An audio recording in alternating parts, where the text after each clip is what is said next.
News now from Andhra Pradesh, where Chief Minister Jagan Reddy, keeping his promise that he had made in June 2019 of revamping his cabinet halfway through his tenure, stuck to that, and he's reconstituted his cabinet. And the newly formed cabinet has a mixture of senior and experienced leaders as well as fresh and young faces for a balanced governance. Also, more representation to scheduled castes, scheduled tribes, backward castes and minorities. Let's go across to Uma for more. And Uma, this new cabinet will be sworn in today.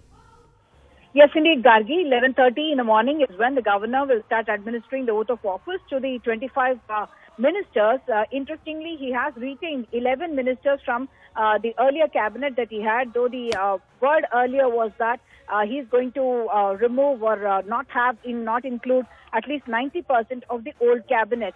One of the reasons could be that there is a lot of should I say, anger, resentment, disappointment at not being included. In fact, protests have broken out at multiple places in Andhra Pradesh, including at Guntur, also at Amalapuram, where in fact the national highway, they burnt tires, they burnt even a bike on the national highway. There are protests raised.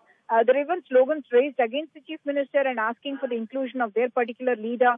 In fact, the former Home Minister, Sucharita, who was a woman and a Dalit representative in the cabinet, and she was in fact the Home Minister earlier, she has also resigned as MLA, or rather her daughter has said that her mother is resigning as MLA, so she will continue in the YSRCP. So Jagan Reddy, while he had announced that he will form a brand new cabinet midway through his term, which of course got delayed by about 3 months, facing a lot of rebellion from within his party, from within the leaders itself, the MLAs who were disappointed that they are not being included.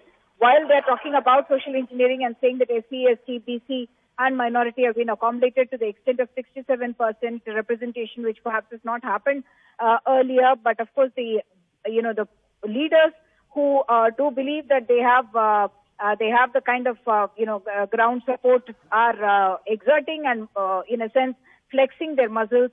And one of the other criticisms that was, at least political experts were saying that Jagan Reddy may be inviting trouble by making new people as ministers, because in each of these districts, if you're going to have parallel sets of power emerging, there could be battles for political upmanship. And already Jagan Reddy seems to be facing some bit of that kind of a problem of rebellion from within his own MLAs.